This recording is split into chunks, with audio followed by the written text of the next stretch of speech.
Good morning, guys, and welcome to another episode of Costa Rica Real Estate and Investments with me, your host, Richard Bexon. This is episode 93, and we have a good one here today. I'll go into further details in a minute. We're getting pretty close here to the 100th episode. I have secured the 100th episode guest. I'll keep it as a surprise, just so that, again, everybody is at knife's edge on which the 100th episode is going to be, but it definitely will be a good one. A representative for basically foreign investment in Costa Rica. So it's going to be really interesting to get his input and view on investing here, what to invest into and where he's seeing growth and trends. But big shout out to everybody that's reached out to us and all the support, getting a lot of emails coming through. Really appreciate it. Again, anyone that can do anything in Costa Rica that needs any pointers, any help, let me know. Even if it's just a quick chat. As I say, I've got 15 minutes for everyone. It used to be 30 minutes, but got so busy that now it's down to 15, unfortunately, guys. But feel free to email us, info@investingcostarica.com. That's info@investingcostarica.com. We've also been working on the website there as well, trying to get a lot more information. And also there are some free guides on there of building, buying vacation rentals, and we'll work on some other ones as well there. So you can go down there and you can download those for free there, guys, as well. We're also working on putting some funds together down here as well for investment funds. So anyone interested in that, you can reach out to us again, info@investingcostarica.com. We've got a project going on in San Gerardo de Ota up in the mountains. We've got one in Ojachao, and also looking to do one in Aranao at the moment as well, looking at a few bits of land there to develop that project. But anyway, today's podcast, guys, is actually we're going to get Carolina, who manages the Guanacaste office for Vacasa, one of Costa Rica's fastest growing property management companies. So we're getting her input and advice on maximizing revenue, especially if you're looking to build, already have something built, and kind of what you really should consider to have, amenities, services, and also in the design of a home to improve that, improve the vacation rental revenue there. So it's going to be interesting because she's kind of boots in the ground. We'd spoken to Lyle Head a while back, who was the sales director for Vacasa, just as those guys went public as well. But it's going to be interesting to see what Carolina is seeing, particularly in the Guanacaste area where she manages their office. Remember, if you have any questions for Carolina or want to get in contact with her, all of her contact details as well as Vacasa's will be in the description down below. But enough from me. Let's get straight into it. Good morning, Carolina. How are you doing? Hi, Richard. I'm great. How are you doing? Very, very good. I appreciate you taking time out of what I know is a very busy day to chat with us here on the podcast. I'm more than happy to. Excited to be here. Awesome. Awesome. Well, let's get straight into it. I mean, Carolina, I know you've been in property management for quite a while here in Costa Rica, but I mean, are there any trends that you've recently seen that have surprised you? Well, yeah, I think that we've been through a couple of maybe abnormal years. And I would say that for one, the trend that surprised me the most is how the North Guanacaste market has behaved. We were a very marked seasonal market. We were used to have more high season or low season. And since 2021, that's changed.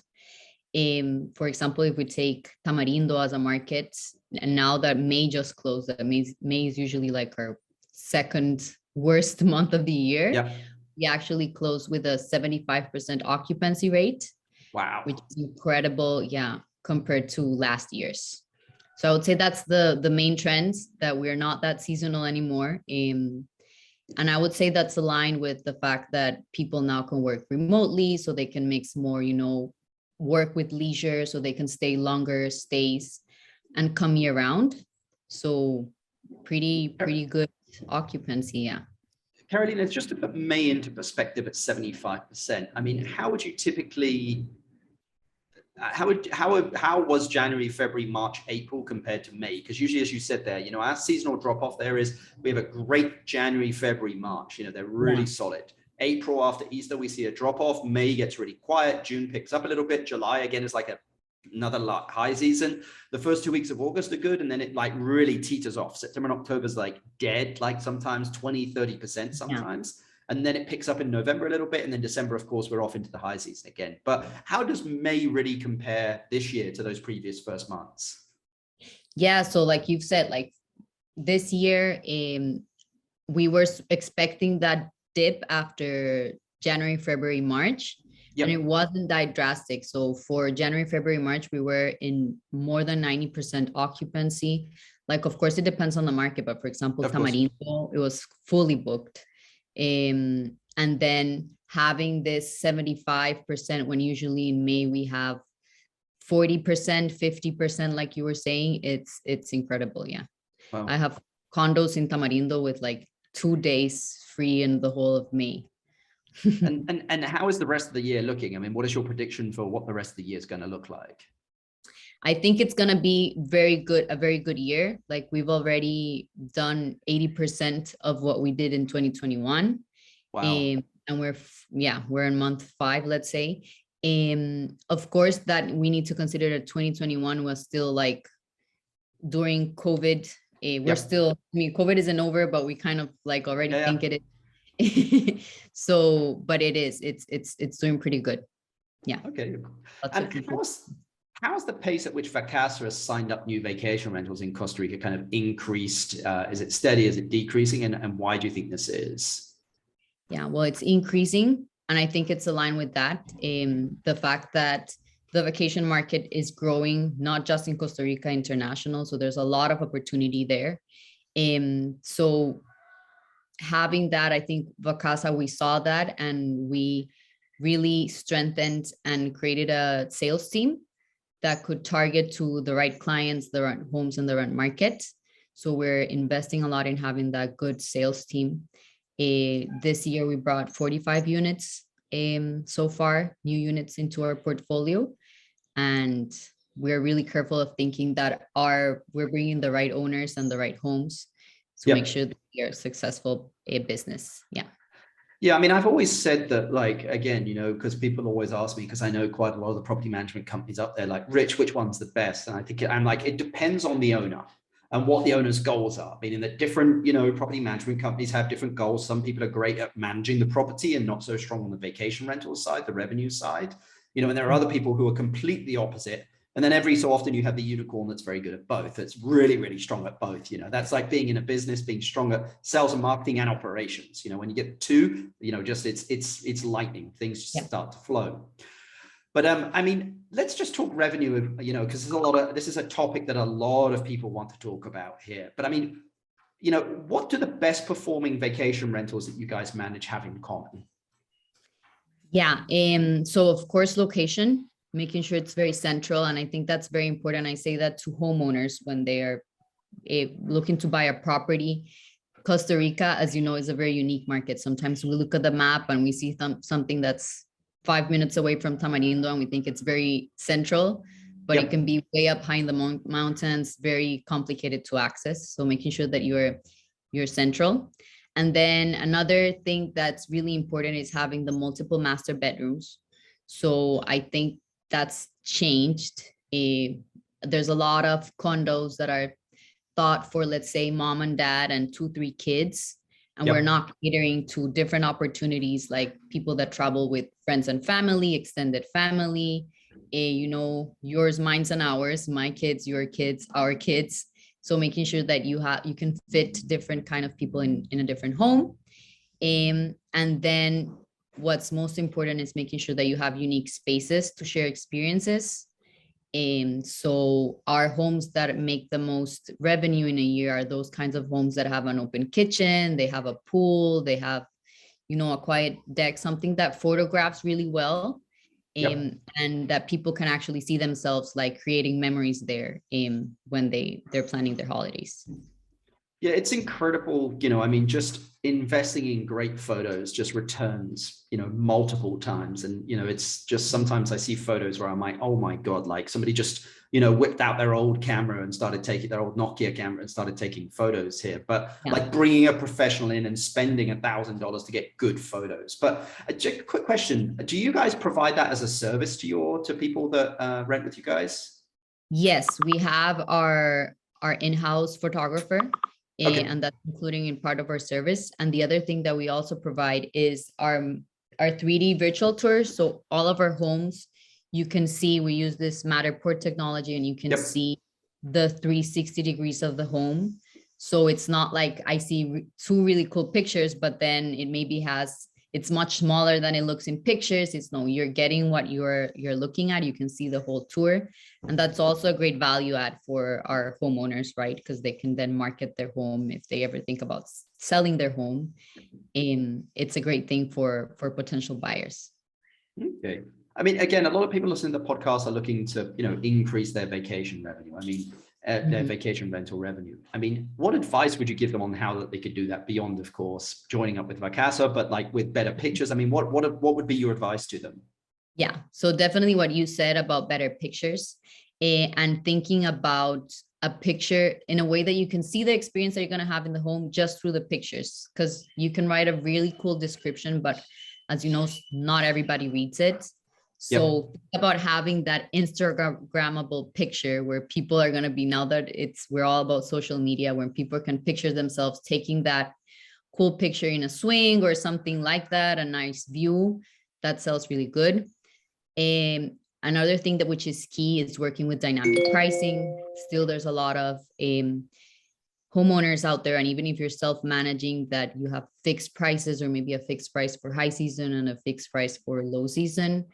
Work with dynamic pricing, make sure that you have maybe weekends a bit higher than Monday, Tuesday, so you can get longer stays, and diversify how you're attracting bookings. So it's not all about Airbnb, but how can you use more channels? How can you maybe partner with tour operators and booking agents and all those channels available? Airbnb was like our single source of a short-term rentals, and that's been changing. We've seen other pages as well, our own Vacasa website and other pages that are now increasing and getting more rentals. So it's important to be out there in all the channels. And then another thing that I think it's very important is just really thinking about what makes your home unique, what's going to make it stand out, especially if you own a condo where you have neighbors with a similar style and structure. What makes you different? What's maybe the cool design or artwork or anything that you can add that makes it yours, and you can like showcase that on your listings. Yeah, I mean, I think that's great advice. I mean, you have to understand that you're competing with other properties, and how do you make yours stand out? Going back to your thing just about the swing, I remember doing that like 6 years ago at our villa. I was like, I'm putting a swing up here, and my business partner told me, Rich, why are you putting a swing up here? Like, that just makes no sense. And then after it, once all these Instagram pictures kept coming up of like, brides and everything on these swings and people on the swing, he was like, Rich, I can't believe that was like the best $500 we invested just for our advertising. Yeah, I agree. And we recognize it's a great marketing. We recognize certain places and homes or vacation spots just by looking at that picture that people take in that place, like the famous bridge in Avellanas, where everybody takes that picture, or the swing in Catalinas. It's a trademark. Yeah, we have I think the one up here in the Central Valley is, oh God, I can't remember what it is, but it's a hand that goes out. It's like a wicker hand, and people keep taking pictures in the hand. Yeah. Really cool. Wow. Exactly. But yeah, it's amazing how those things, and I mean, again, it's free marketing because people tag your property and tag your location. So, it's probably the best $500 or $1,000 you'll ever spend. Yes, I agree. But I mean, a lot of people are building rentals at the moment. They're looking to build or actually in the process of building. I mean, what advice would you give them if you guys were kind of part of the journey to begin with regards to layout, size, that kind of stuff?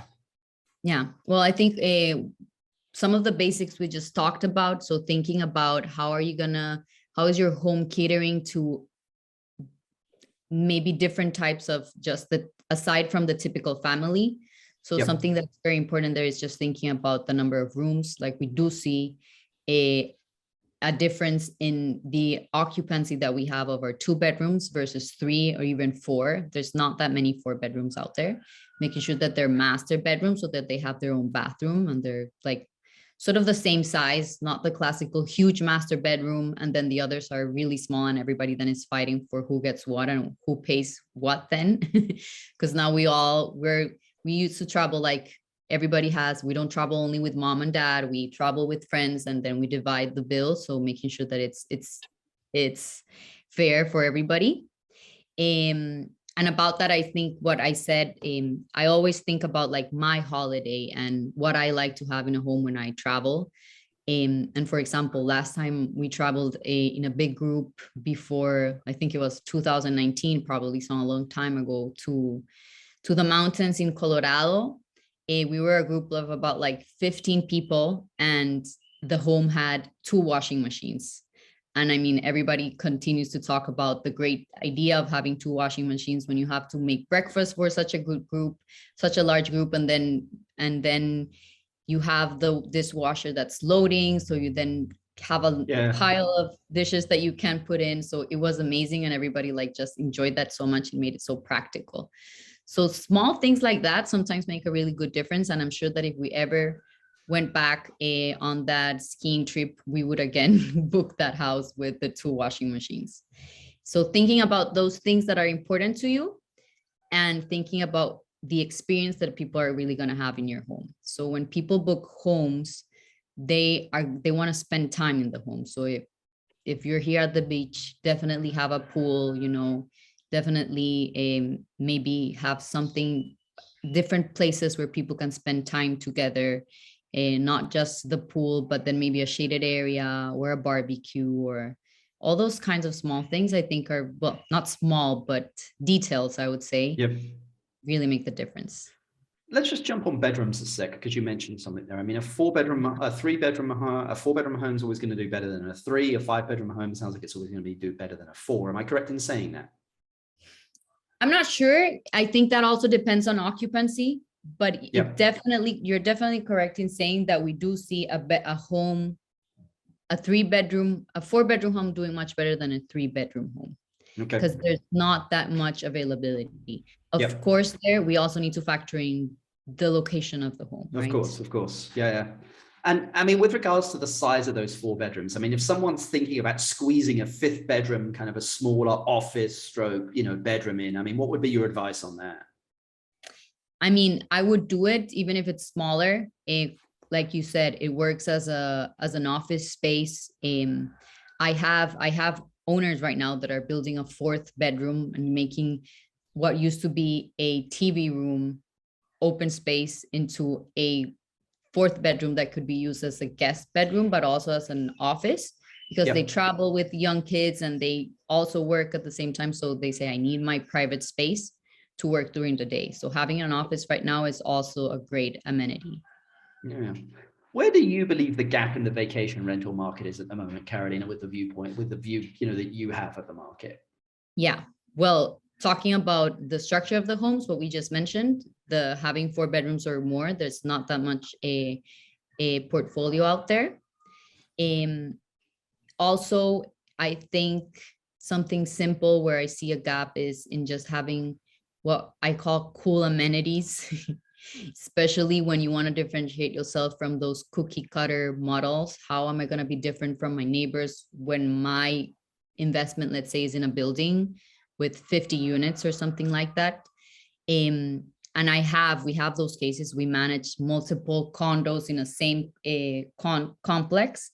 And I see owners that are doing much, much better because they recognize that. And they, for example, they buy a bunch of boogie boards, they buy beach toys, they allow pets, which is something that in the mindset of most owners is they think that pets are going to tear their place apart. We charge a pet fee. So we're going to make sure that your place is not going to, I think people are going to, and we have rules for that. But we've seen that places that allow pets can rent up to 30% more. Wow. So that's something important. Yeah. That's an amazing stat. Yeah. And because there's not many places that allow them, and there's a lot of people that do want to travel with their pets. So it's something important to consider. And for example, this owner, when he realized he was allowing pets and was doing much better than his neighbors because of that, he took advantage of it and now has like even toys for the pets. He bought a lot of like squeaky toys and everything. And that gives him a great guest review. People are really happy and they're going to continue repeating going to their condo, right? Carolina, is there a particular location that has a lot of demand that doesn't have tons of vacation rentals that comes to your mind, where you would like, I wish we had more vacation rentals there? I wish we had more vacation rentals that are front beach. Beachfront. But Okay. I Okay. think, yeah, Yep. beachfront. But I think that's kind of complicated because of our infrastructure rules and everything. But it's But places, possible. yeah, it's possible. I also wish we had more developments of buildings that have, great common areas, like with a playground and a gym and stuff like that. I feel that in the Tamarindo, Potrero, Grande area, we don't have that developments. We have Yep. big homes, standalone homes, or big condos, but we don't have like that place where you could spend more time as a community with the family, especially for people that work and travel Yeah. and rent longer stays. Okay. I mean, I think that's great. I mean, that's great. I'm actually looking at a piece of beachfront land at the moment in Junquial, but maybe that's a little too off the beaten track. But Yeah, but eventually I think we're all moving towards that area. Yeah. yeah, I think so. Marbella, Junquial, Negra, Avellanas, all those kind of areas. So Yeah, and now that you mentioned that, we're like tapping into the Avellanas market. We have a new homes there that are coming along. We're doing really well. The important thing is to also see development there of homes alongside with community. So yep. having restaurants, having supermarkets, and Avellanas is like getting on board with that. So I think Avellanas is going to continue developing as a nice niche market. I agree. Well, in my opinion, I think I'd mentioned it there, but you can feel free to scoot this opinion because nobody wants to say, what their company needs to get better at. But there are two types of property management companies. There are ones that are great at taking care of your property, where it's like kind of like, well, I'd like it to cover its costs, but really I want it maintained very well. And there are the ones that are really good at selling it and filling it up. Everyone's always stronger. It's like left side, right side. You can't be great at both. You can't be a great scientist that's also great at artists. Usually you are stronger at one. I mean, what is Vacasa and what do you think makes Vacasa different than other property management companies? Yeah, I think that you as an individual can't be stronger at both. Like we all have, or we're either good at sales and bringing people on board and getting renters up, or we're good at the operations, like you mentioned. So I think what's important is having the right team, making sure that you have people, a mixed group that is going to be good and we're going to be able to complement each other so that we do everything right.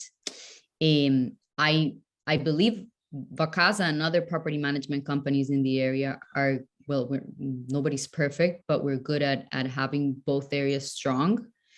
If you have a good team, like a one-man show, it's very hard to be able to do both things right. So it's more about the teamwork on how you can do this well.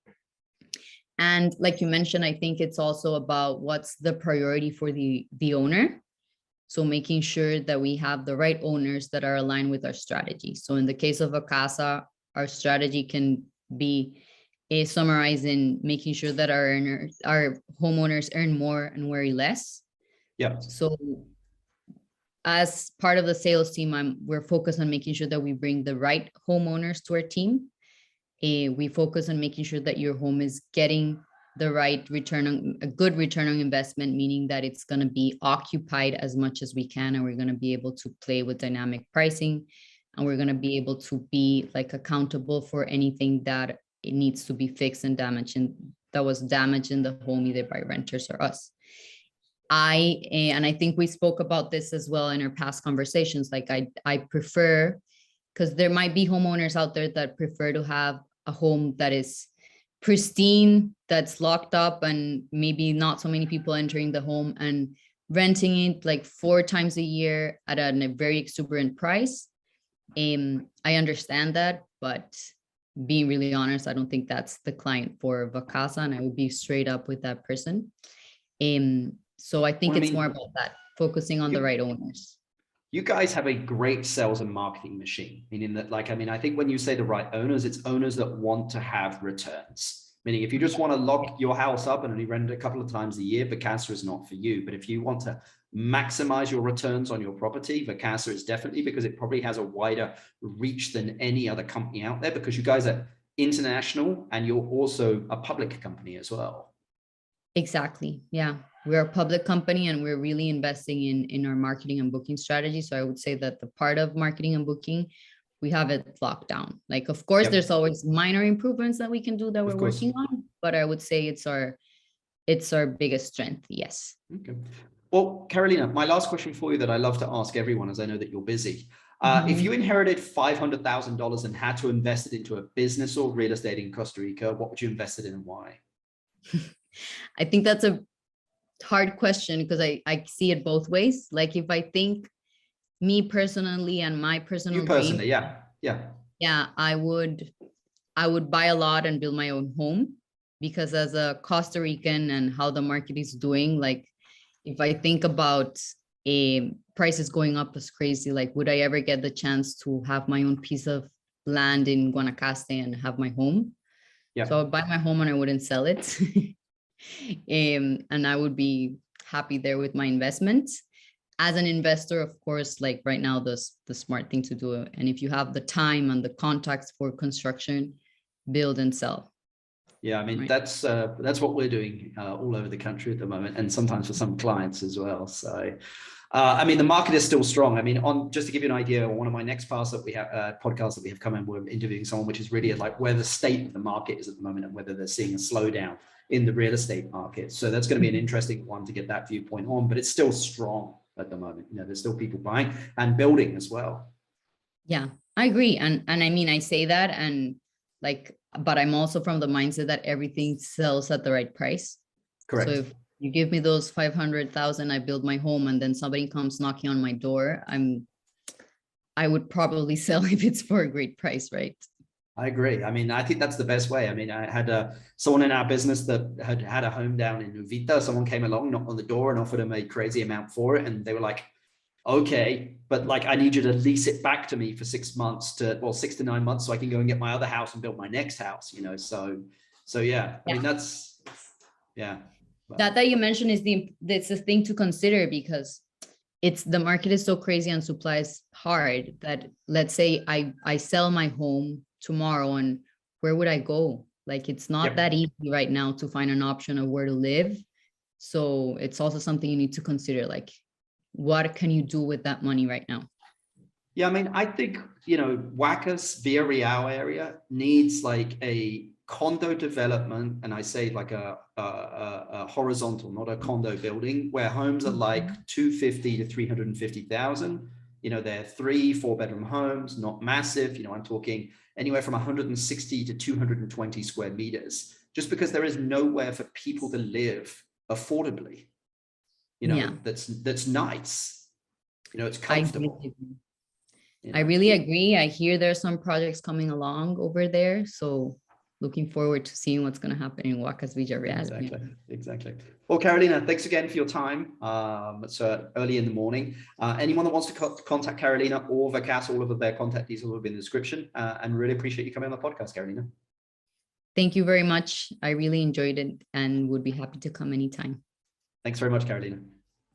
You too. Bye.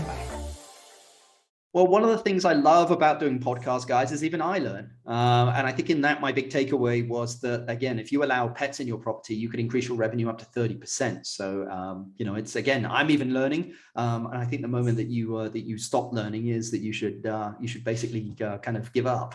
But that's one of the reasons I love to do this podcast, is I personally learn, but also is I think it gets information out to you guys of really kind of what you can do to maximize your vacation rental returns or any return in Costa Rica. I know it's difficult for a lot of you that aren't here in the country, you know, kind of don't have your figures in the pulse. So I hope these podcasts are helping you get a real clear understanding of what's happening in the market here. You know, I mean, if I think if something's, happening that's not being spoken about, I will. On our next podcast here, we've actually got Rebecca Clower coming on, where we're going to be talking about what's happening in the real estate market at the moment. You know, and there is a slowdown in the market here, which is to be expected. You know, there's still a lot of value here in Costa Rica, a lot of people buying to build and resell, just because a lot of people, I think, are fed up with the situations in their country, whatever that may be, and either looking to have a second home somewhere where they can kind of get out of Dodge, or split their time between the two countries, or fully relocate as well. We're seeing a lot of people, especially from North America, just looking to relocate as they just get, you know, their countries aren't what they thought it were to be. And, you know, Costa Rica's a very liberal country, very relaxed. You know, it's a socialist country. It's kind of left leaning a little bit, but the government really doesn't get involved in your day-to-day life here. So, you know, things are very relaxed here. But anyway, if anyone wants to get in contact with us, they can do info@investingcostarica.com. That's info@investingcostarica.com. Carolina asked me at the end of the meeting there, just kind of a little offline, what it was that we do. And I said that, we help people invest in Costa Rica, making the right investment based on their investment needs, whether that be a lifestyle investment, something they're going to, be using, where it's important that we understand what it is that they're looking for down in Costa Rica and matching them with a location that may work with that, or locations. Or if it's more of an investment of really understanding their investment goals and tying them together with the models that we know that work here in Costa Rica, based on all of our experience that we've had here, close to 18 years of experience here in Costa Rica. But again, anyone that wants to reach out to us can, info@investingcostarica.com. Until the next podcast, guys, appreciate everyone listening. And if you liked it, please feel free to give us a 5-star review and spread the word. Thanks very much, guys. Have a good day. Bye.